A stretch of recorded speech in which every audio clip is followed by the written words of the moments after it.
Funk. Welcome to Bitcoin Live. Thank you so much for having me. I appreciate it. Well, we have to start off with the obvious question. How did you get such a cool name? I don't know. It's just kind of given to me. So, okay. So a long time ago, when you could get, my friends were getting married, and I got ordained online, and you could also get an honorary doctorate for like $35. So I got a doctorate of divinity, right? And so after that, everyone started calling me, doctor, and then so that just stuck with me over the years. And then the funk is just, hey man, you know, I got rhythm. I like to boogie. I've been in the rave scene for a long, long time and all that kind of stuff. So, music's my life and yeah, so just a little bit of everything there. I also love your background, so it kind of fits your name perfectly. So Yeah, thanks. It's my mad scientist laboratory. nice, nice, nice. And how did you get involved with crypto? Because that's why we're here. What's the Sure. story there? Well, I back even in 2010 when Bitcoin launched, I was intrigued with the idea of cryptocurrency. I read about it, understood it. I did not invest in it, stupidly enough. I did not mine it when I could do it on a CPU cheaply and effectively. But over the years, it's always in the back of my mind. And as I missed kind of the 2018 thing, I got in on the tail end of that a little bit. But really, is when COVID hit, and I found myself with a lot more extra time on my hands because I was laid off from my job and we were on lockdown and all that in the United States. The government sent us $1,200 a piece, and I put that into crypto and made my first DeFi trade. I found myself, it was like one of these stealth projects where the founder just put out a contract and kind of renounced it. And so we quickly kind of formed a team. And during those months of COVID, I started to understand more what I was actually doing, started learning about smart contracts, got really into things like token mechanics and DeFi and things like that. And ever since then, just a natural progression and working really hard to grow my skills, grow my knowledge, and be able to work in this space full time. And here I am Cool. with you. Yeah, makes sense. Makes sense. And we're also here to talk about some of the projects that you're involved in. One is BlockSafe. I think we can start there, right? What is BlockSafe? Sure. Yeah. So, BlockSafe is BlockSafe Solutions. You can find us at blocksafe.space. We are a full service Web3 development agency. And I think what really sets us apart is that there are a lot of people out there who can develop a smart contract for you. There are a lot of people there who can design a website for you, and that's clear, right? I think what really sets us apart is that we are deeply, deeply entrenched in the space already. Each member, I'm the head of outreach there, our CEO, everyone that's involved, we come from Web3. We come from various businesses outside of Web3 in our background that makes sense here.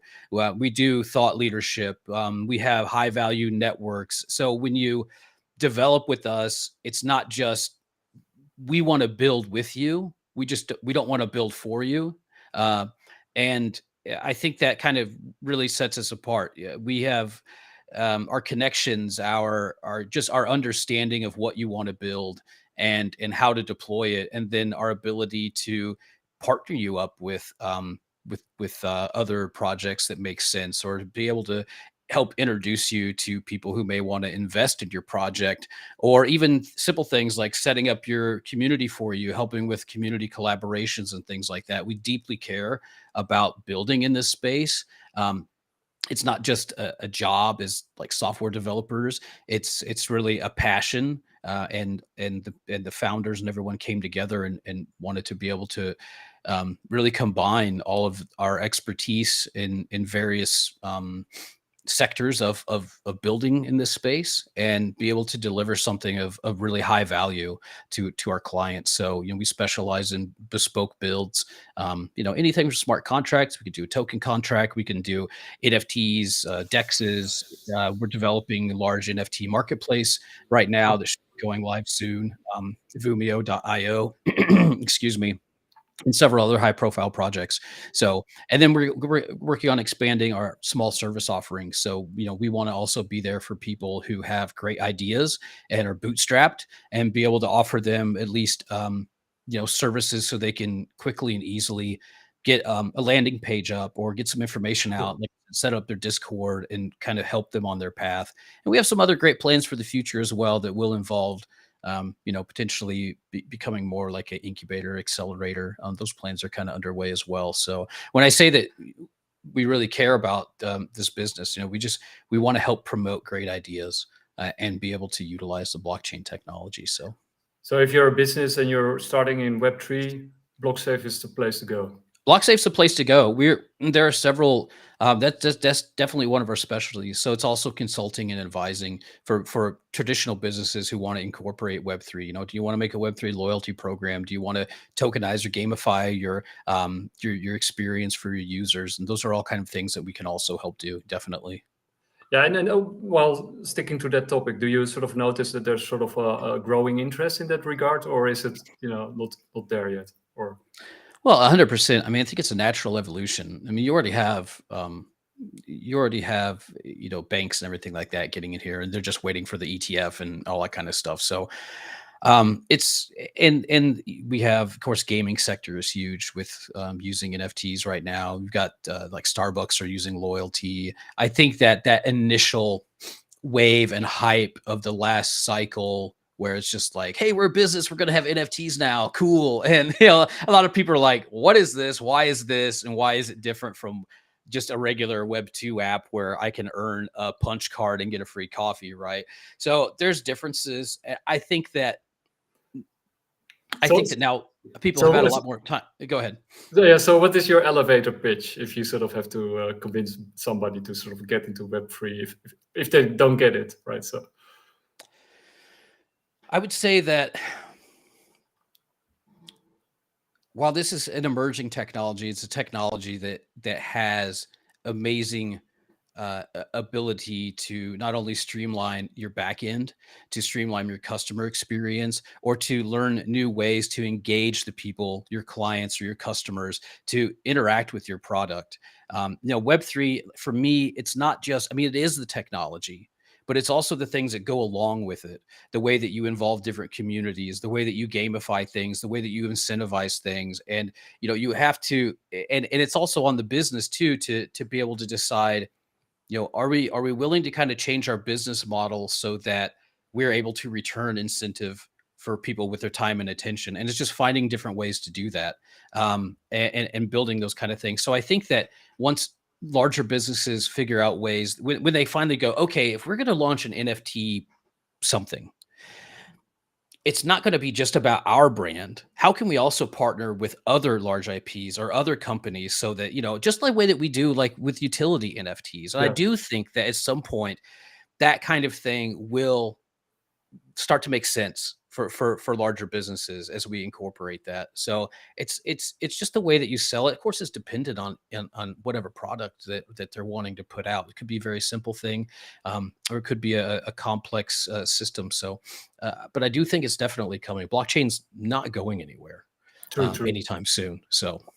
No, but lots of these words like NFTs, Web3, these kind of buzzwords, they're often hard to explain to people, and they, most people on the outside have often no idea what you're talking about.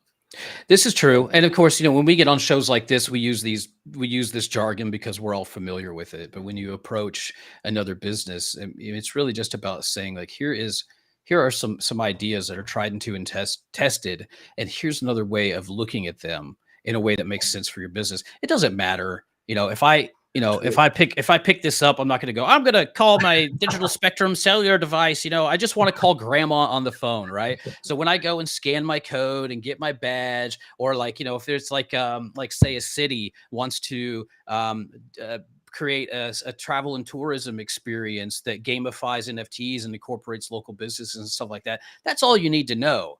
The thing about the blockchain is that it's just an effective way to track and then also do other things. We can collect data points. We can let the users of this app opt in to sell their data to people who are doing marketing research, to banks who are looking at handing out small business loans. And they need that kind of data to see, like, what are people in this city doing? Where are they going? Where are they spending their money? So it's the terminology doesn't matter. It's the functionality. And that's the thing you really have to be able to explain effectively. Yeah, most people don't care about the plumbing, right? As long as it works. Yeah, exactly. As long as the water works. Yeah, exactly. So let's get to the cool stuff, right? Because you're also Yeah. connected to PhantasmaChain, and Mhm. you got a lot of fans out there, right? When you Yes. share that, you got this whole following.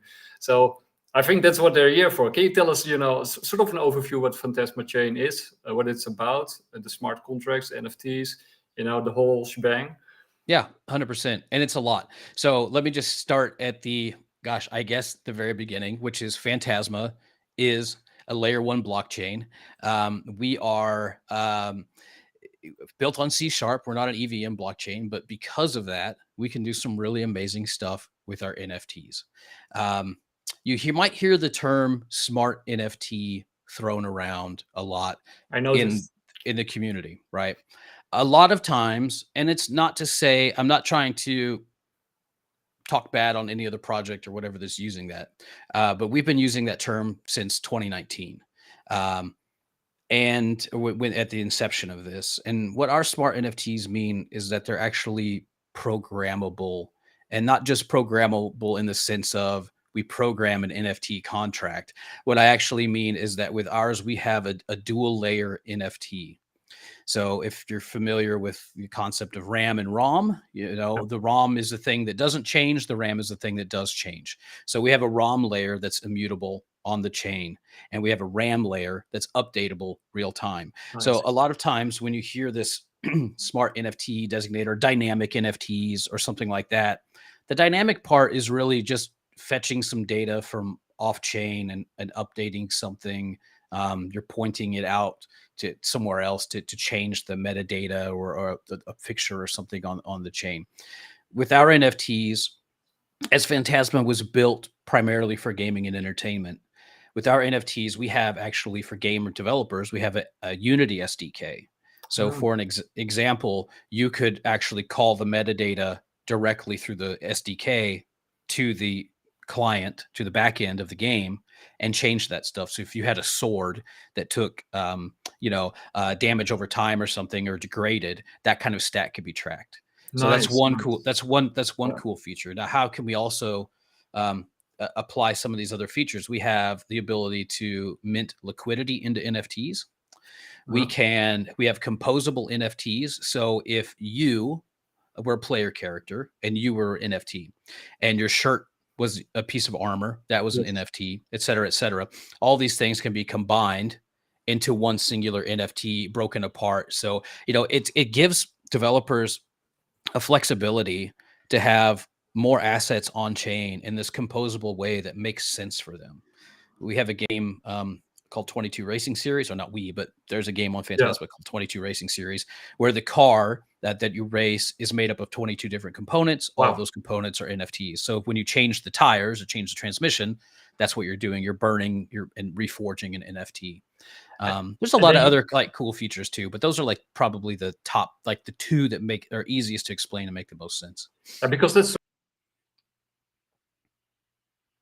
components from one game to another, or give it to another person, or even buy, sell it. That kind of stuff is really really I'm sorry, I lost you just for a second. Could you start over with that question? Oh yeah, no, yeah, it was more like an observation. Like, it's sort of the dream of every gamer that you can have these sort of items that are unique and customizable, and that you can give it to another player, or sell it, or take it to another game. These stuff, that kind of stuff is really mind blowing. Yeah, and it's it's just the ability to take that concept and do it deeper. So if I have a spaceship in a game that represents, whatever I've bought, this asset that I purchased in a game, and it's a spaceship, but in the game I can customize it. Most of the time, I hope that's not picking up. There's a terrible cat fight in the next room going on. But most of the time, yes, most of the time, all of that work is actually done on the client side. So there's no like extra levels of customization. So when you want to talk about doing things like, take for example, EVE Online. Are you familiar with that game at Yeah. all?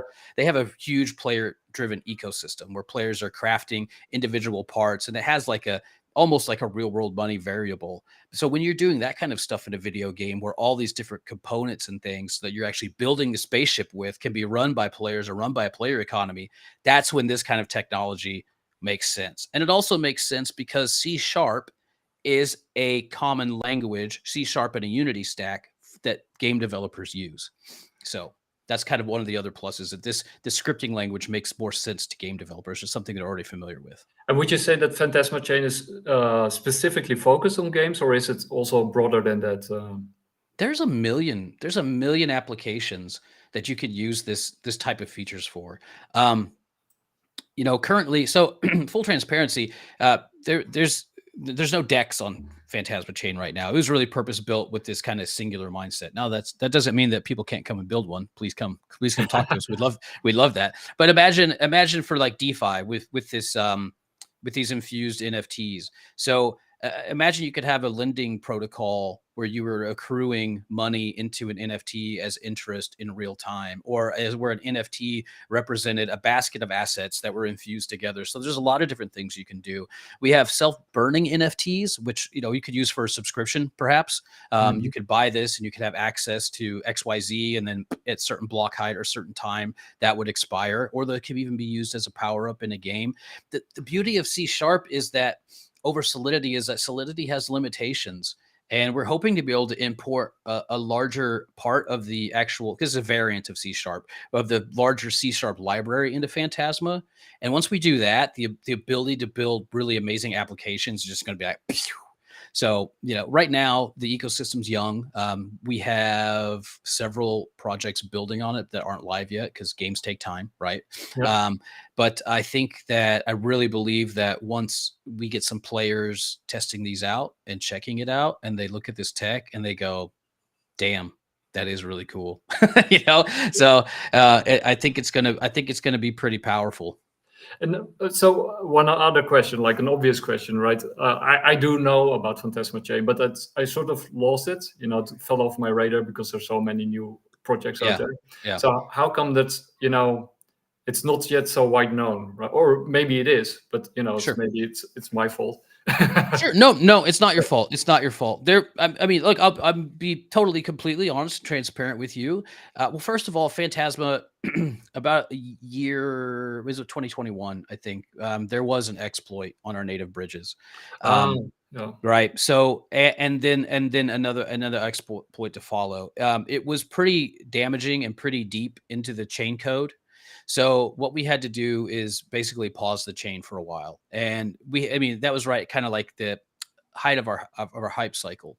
And we had to pause the chain for a while and really refactor a lot of things. So, but what that actually did was that catalyzed the team to actually wind up bringing, or like speeding up the timeline on a lot of planned features that we were already planning to do. So we spent a very long time cleaning up the code, adding in some new features. There's still work to be done, and we're getting there 100%. So now we relaunched about, I think, eight months ago to go live again. So we lost some developers during that time. Understandably, we had some that stuck with us, but they had to kind of pause their production. So it's kind of, we're kind of at a 2.0 right now, Yeah. and I think it's actually a very healthy place. And I guess the other thing is that, so of course we're not going to market during that time. We're not going to market a lot during that downtime.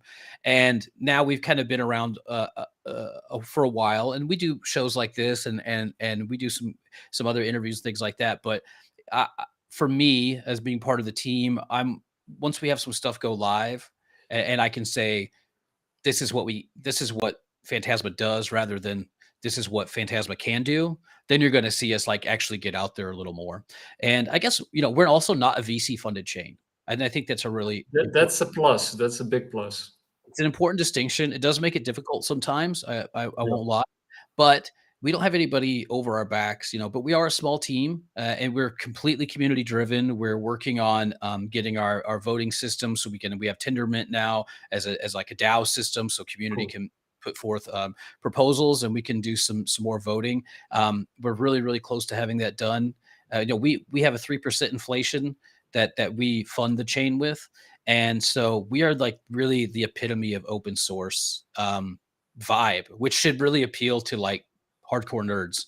I mean, like, honestly, like if Solidity is Windows, we're like the Linux guys. We're like Raspberry Pi. Like Raspberry Pis are awesome, and you can do so much Yeah. cool stuff with them. And that's how I kind of feel like we are. And then we're kind of along those same lines. Now, we really love sort of the community-driven projects and not so much the VC-driven. I mean, it's nice for your wallet, Yeah. but it's not so nice for the end product. And I noticed that PhantasmaChain does have a really lively and active community, so that's really good to see. Can you tell us a little bit about the community Yeah, behind we have it?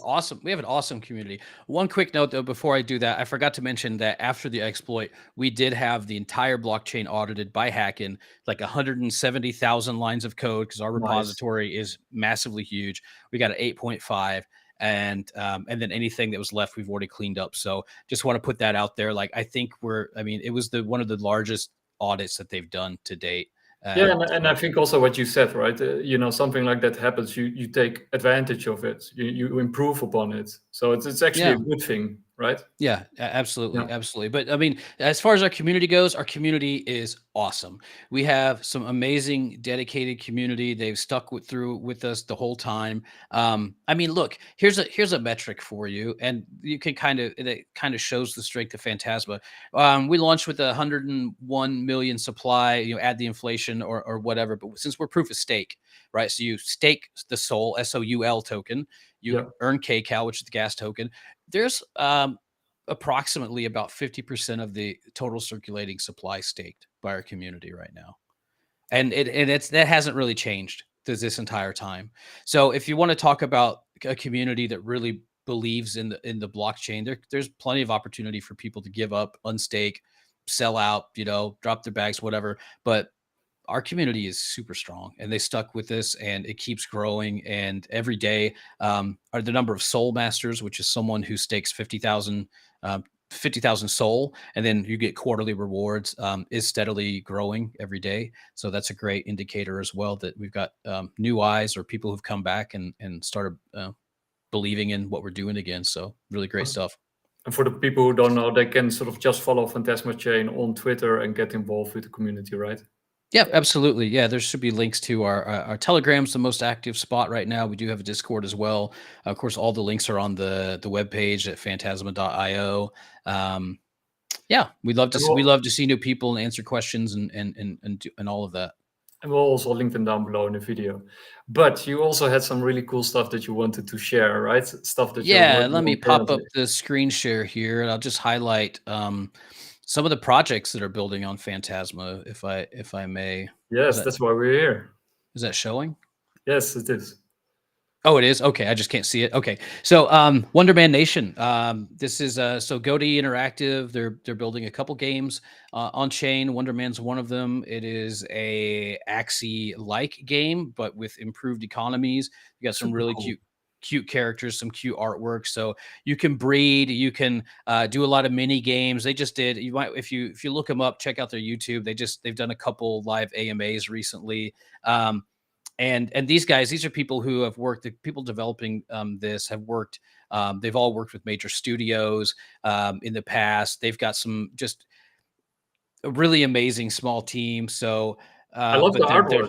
the artwork is awesome. It's Yeah. got a great look. They've got some great investors behind it. So that's one. Also, kind of, this is also kind of a project in that same wheelhouse, is Race Hub, Nice. which is going to be a race game. They have fully licensed vehicles, which for anyone who understands, that's not exactly an easy task. Like it's easy for a racing game to make up their own cars, but for someone to actually get fully Uh, licensed vehicles means that developer has actually developed a game that worthy that says, these are the physics, and when we're talking about these guys, this is like a physics real type of game. So and you're going to be able to do really cool stuff. So with Race Hub, you'll be able to use smart NFTs also to build your own tracks. Wow. And and kind of share your tracks. So they've got their own tracks set up. These are all real world race tracks. Well, maybe not Antarctica, but Who knows? so they also developed the 22 racing game I was talking about earlier, which is more like a future racing sort of thing. So they've got that as well. But in addition, Goaty has made some really cool on the back end technology deals. I think they've got something with AMD, which allows for like super high frame rates and high fidelity with the physics engine. So they've got like their own specific set of like drivers or DLLs or whatever, however that works with that. So really cool there. Another game we've got is Battle of the Gods. Not a lot on this website, but really awesome art. They've got some X Magic the Gathering people developing this. This is a really cool example of smart NFTs as well. So this is a hybrid digital and physical board game. It's a deck builder with kind of like a hex civilization style map.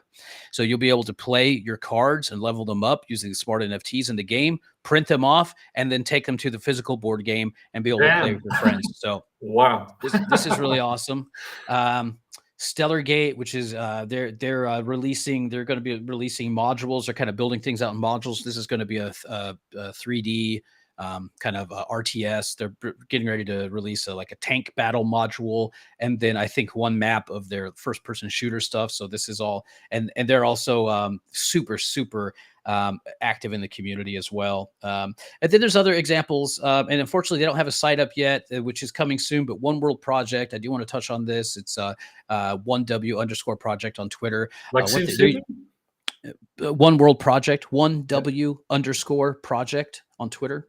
Yeah. They're building a really cool community incubator. So there's a DAO. They're using our DAO structure. They're using our smart NFTs. It is going to be a mix of a job board and like an idea incubator. So projects can come post their ideas. You'll be able to use your smart NFT to mint like an identity NFT. So I could say, oh, I'm a business developer, I'm a content creator, whatever. Match those things up, and then they've already got some partnerships and deals. I think they're building like a solar farm somewhere in East Europe through a DAO, and then as you sell off the excess power, those funds get dispersed through the DAO to the community. So they're doing, they should be going live here pretty soon, but definitely check that out as well. But and these are, of course, also all examples of Web3, right, in action. Web3 in action, 100% using the technology, 100% of Web3 in action. And then it just also is like different concepts. Like I love the concept of using a DAO as a solar farm. Or like having that, selling that off and putting that back into the community. I think that's such a really cool real world use case. It's transparent, it's verifiable where the funds come and go to. And it just, those are the kind of things I really love to see. Me too. Yeah. Do you have any others? Because this stuff is golden.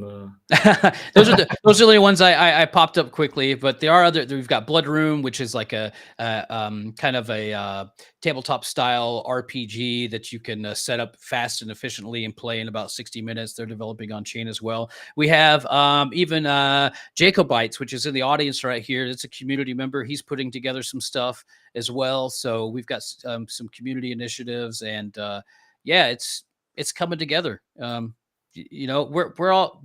no hype. We're just all substance, and that's what we've been doing for the last couple of years, is just trying to create this awesome technology platform for people to use, because that's what this is, right? It's more than just a blockchain. Phantasma is a technology platform. Well, I'm really glad I came across you, because I had no idea that you're building so much out there, right? So this is really cool stuff, and thank you. I love games. I don't play it as much as I used to. I used to be a big gamer, especially RTS. I love RTS, but also Magic the Gathering, and basically all kind of games, also racing games. So it's super cool to see gaming in Web3 being going full throttle. Oh, that's really awesome stuff. It's like the prophecy is finally starting to come true. Yeah. Yeah. And I think a lot of work's been done in gaming since like the V1 or V1.5 about, what's the best way to model these economies.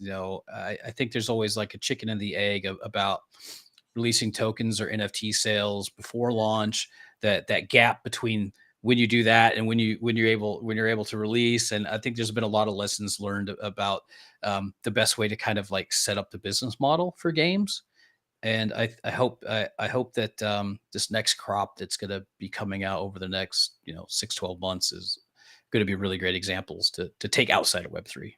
Yeah, and I think it's also really nice because this sort of shows you really the applications. Because I sometimes hear criticism from people outside, like it's only about the money, or that's sort of the manification of games, right? Hmm. That you have to Hmm. buy this and then you can do that, right? So Yeah, a lot of people sort of associate that with sort of this revolution going on, but yeah, it's so much more than just the modification, right? It yeah. is. It is so much. Well, it is so much more. But I mean, like, look, let's take a look. Let's take a look at like typical structure of Web2 gaming, especially mobile gaming, right? Unfortunately, NFTs and their use in NFT as a general term, and Mhm. then the use of digital assets in gaming and things like that, they got conflated together. And Yeah. so during the NFT hype and the bull run and monkey JPEGs and blah blah blah, we've heard it all before. But when you actually take a look at the way that and I mean, this is the way video game publishers make money, right? Is by selling things in the in the game. But especially in mobile gaming, this psychological tricks that are used to keep your money in the game, to keep you spending more. People spend an incredible amount of money in games and they don't get anything in return. Now, True. if I'm Epic Games, actually, this is a great example. Epic Games, right? They released their creator platform for like Fortnite, right? And unfortunately, which is unfortunate, they had to lay off a lot of their staff, but it's because they started to be aware that creator user generated content or they're adapting this business model where there's like this kind of element of ownership or creation or something like that. It's it's like any industry. Like, why isn't the US using these diesel engines that they use in Europe that get 11 billion miles to the gallon? Well, because the car manufacturers aren't done giving, they're not ready to give up all their money. But at some point, what you kind of tell people, like, look, you already spend all this money in a game. And if Yeah. you take your physical disc to GameStop, they're not going to give you any money for it. But if you're done playing it, can I sell you my beefed up armor that I did in World of Warcraft? People have been doing that since its inception, right? Can Yep. I buy a shortcut in Call of Duty to get all kitted out so I don't have to go through that level? Yeah, but what you could actually do is buy it from another player who's already done that instead of giving it. So it's really depends on, when publishers want to change the way that they do business to make it, I would spend more money in a game that I knew I could get money back out of Yeah. rather Yeah. than one-time stuff, right? And That's my so, what sort of excites you the most in this whole revolution that's going on? If you take it all, right? So the NFTs, the Web3, smart contracts, you name DeFi, right? I mean, you're also Dr. DeFi. So, yeah, yeah. what is sort of what gets you most excited about what's happening right now? It's a difficult So question. it's a really loaded question. I mean, initially, the core value and beliefs that I have is self-sovereignty, right? It's self-sovereignty, it's equitable revenue, it's being able to make point-to-point transactions without a middleman. I mean, I deeply believe in that concept. I think that that's hard for people to wrap their heads around, and certainly banks don't like the idea of that because we're trying to kill them. But so when my focus and my greatest interest is in entertainment in this space, and also real world applications. But to me, entertainment's the thing that everybody spends money on. Everybody spends money on entertainment. Everybody buys well, maybe not everybody buys action figures. I still do sometimes, but I've got my It's cool. Transformers. You can't see them on my desk behind me. I wear a shirt, Star Wars shirts, whatever. We eat, we consume this entertainment. Entertainment's going out to eat. Entertainment's going to see art. Entertainment's music. Entertainment's film. So there's all these amazing use cases where we can actually change what are deeply broken business models, especially like the film industry. Like that is Yeah. horrible for like independent filmmakers trying to create. I mean, so film threes is a thing to watch. But so, and once we're able to kind of proliferate ourselves into these other sectors with stuff that makes sense. Like if I want to buy a comic book and I'm getting if I buy an NFT and then I get a digital edition, or maybe I get like a cool perk is like an hour thing with the creator or the artist as like a utility or something like that. That makes sense to me. And Yeah. then if I have to learn about how to transact, and then I learn like, man, that was easy. I just go boop boop, and then this is mine and I own it. Now am I starting to think of, other ways? Now am I looking at DeFi now? Am I looking at just am I starting to get into the ethos? So I think the entertainment's the best vehicle to educate because it's Yeah, easy to understand already. and then of course you on top of that you also have AI, right? So, the stuff Oh that people yeah. can do with AI right now, like an individual that you're almost Oh, able to do a insane. movie by yourself, right? It's crazy. Amazing, amazing. Oh yeah, by the way, Phantasma also has an AI assistant. So we've got our documentation and all of our code base kind of in the AI. So if you're a developer that wants to come and learn how to do smart contracts, it's working Cool. pretty good. We're working on a V2, but V1.5 now is looking good. And we have people using it in the community as well to learn how to build smart. But AI in general, the new, especially video, you're right. So Yeah. cool. So cool. AI, like remember, I don't know how old you are, but I'm a little older, but even if you know like history with technology and things like that, it's like Steve Jobs and all those guys, they were building In a garage. they were building stuff in their garage, right? Yeah. And we haven't seen a lot of that since because the steep learning curve that building technology applications has taken, right? I mean, Mhm. like you got your first like HTML boom and everyone was pimping out their MySpace and stuff like that back in the day. But now with I really truly believe that this is going to be kind of the next wave of the garage inventor because it democratizes it doesn't democratize, but it drastically Yeah. lowers the learning curve to get you started to build That just creates sort of a amazing level stuff. playing field, right? It Everybody can does. get involved, and Right. globally. Yeah, yeah. And that really like is the summation of why I love Web3 technology because it levels the playing field to bring amazing ideas into fruition. Be it creative, be it financial, be it just like they're building this solar panel thing. If Yeah, it's something that benefits charitable or like it's just a better way to do stuff definitely, definitely. that So can involve everybody.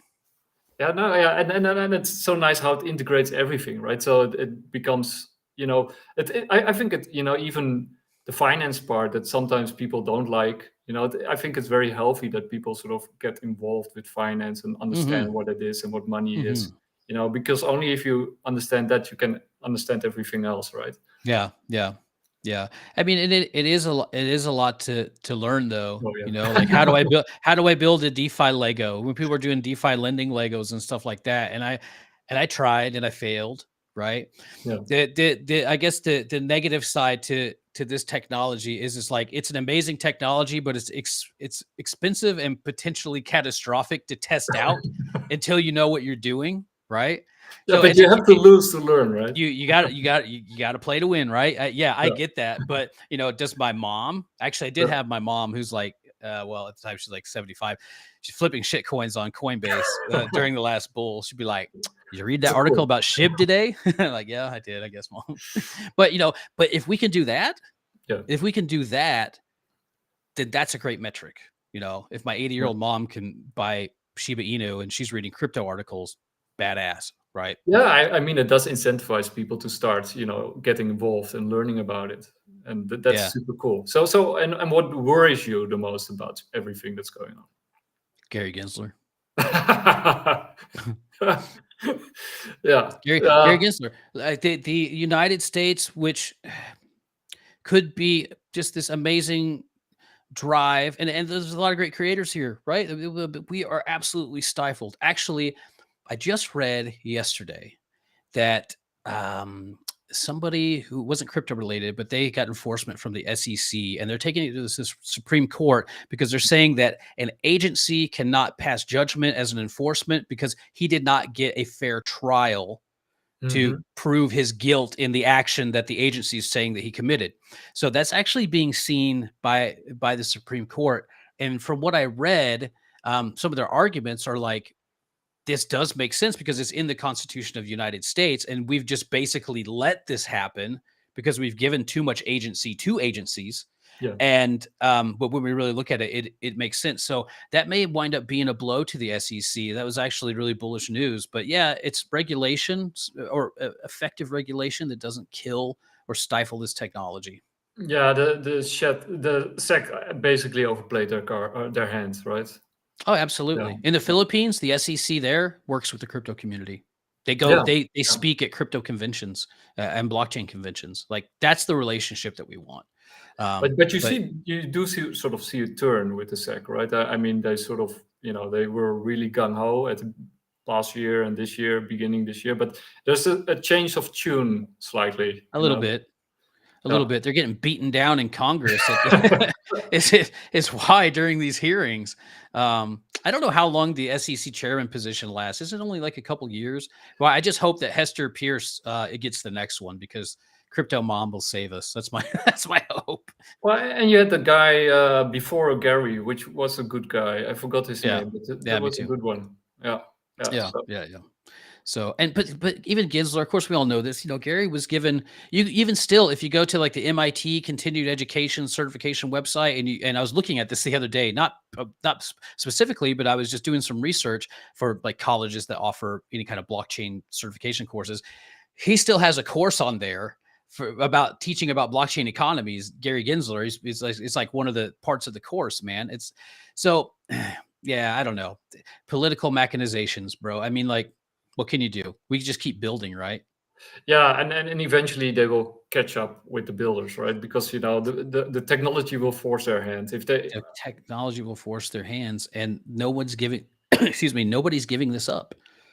Yep. Nobody's going to give up developing this technology just because the United States says this is whatever. It's just going to go somewhere else, and it's going to get better and cooler, And right? I think, that's the way I look at it. I think the United States has the most to lose, right, by going into Bitcoin and crypto, because the dollar 100%. sort of rules the world right now. So why give up a good thing while Yeah. it's, yeah, Well, that's true.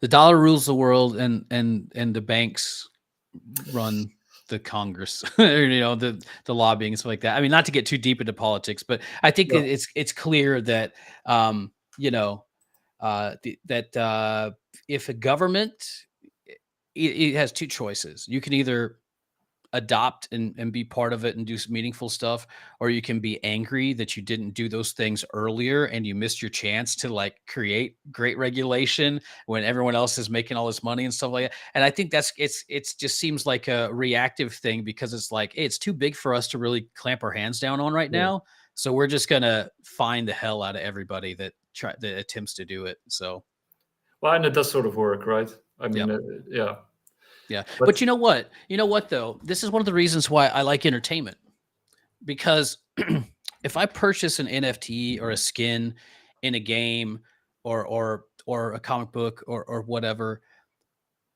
the worth, or I guess there's value in worth, but the worth of those is just whatever it is to me. It's not dependent on the macro markets. I might have had to use a stable coin, or maybe I used a yeah, fiat credit card on ramp, whatever. I can still use this technology and benefit from the things that you can create with it. But it should be at some point that's going to decouple from this idea that just because it's an NFT or using blockchain doesn't necessarily mean that it's also cryptocurrency markets and trading. And I think that's like this point to where when that starts to happen, things are going to make a little more sense. yeah. I mean, that's what we talked about just before going live. Yeah, Yeah. utility. So, Yeah. so basically, we're moving now towards more utility-based crypto projects out there, and the crypto, sort of the financial side, sort of moves to the background, and Yeah. things get real value to people. Yeah. What about where you are? I mean, I know, are there any like real world examples or projects who are trying to do stuff like what's the legislation like where you're Well, at? basically, the legislation in Europe, because it's based on the European level, Sure. Yeah. the EU, is pretty much pro crypto with the MiCA. Yeah. legislation. So that's good. That's they're sort of embracing the business or the industry as a whole. Hmm. But what's sort of negative about it is sort of the control that comes with it, because they do have sort of pretty draconian rules Yeah. about how much money you can transfer, right? Christine Right. Lagarde said 100 under 100 is allowed, right? But she also sort of said like maybe 50, right? Because you can still do crazy stuff if you do a lot of hundreds. Yeah. Yeah. Yeah. Yeah. Right. So the framework is nice for the industry, but for the individual, the sovereign individual, like for sovereignty, it's pretty bad, right? So I kind of hope that in the US, that sort of these states like Texas and there's Florida and others like Wyoming, that are sort of Hmm. really fighting for the individual, or at least that's Hmm. what it seems like from outside. Yeah. Yeah. That those states win the battle and transform America, and then Europe will Europe doesn't have much of a backbone, so they'll Yeah. just follow They'll America. just follow suit. Yeah. Yeah.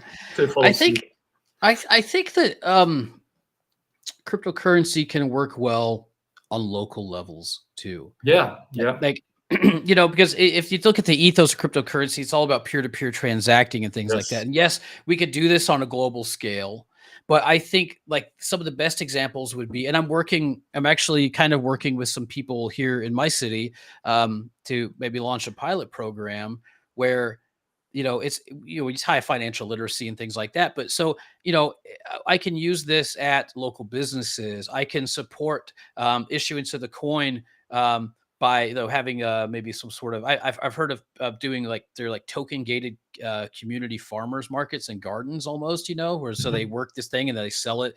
I don't want to give away the secret sauce about how we're going to collateralize the issuance of the token, but there's lots of ways you can do it and have it work on a local level. You can build things like we were kind of like city wide loyalty programs or things like that that nurture business. You can gamify your local tourism. You can do things like that. And I think if you can get people working that on a local level, that really like, oh man, this is cool, man. I went to so and so's art show, and now I can go. Then I got a app, right? And I got a badge, and now I can go to like Bob's Disco Barbecue and get $5 off, right? So I mean, and then like collecting things, and some of that money can go into civic projects if you set it up. There's a lot of ways that the blockchain can transparently help build projects and unique things in local cities, and I would love to be able to see more of that happening.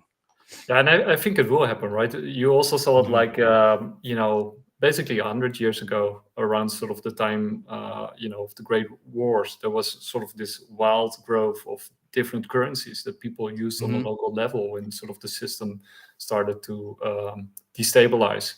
And I think that will happen again, or it is happening, right, with crypto. Yeah, And 100%. I mean, look, yeah, before the Federal Reserve, areas, states had their own banks. My city, my yeah, little city that I live in with 15,000 people right now, it had its own currency, gold, silver-backed currency that was issued and things like that. yeah. Um, and that worked, and it was backed by something. It's backed by something. Bitcoin is backed by the energy that it takes to produce it, right? I mean, like these concepts make sense. It's just about the education. We have a lot more um, Education to like do.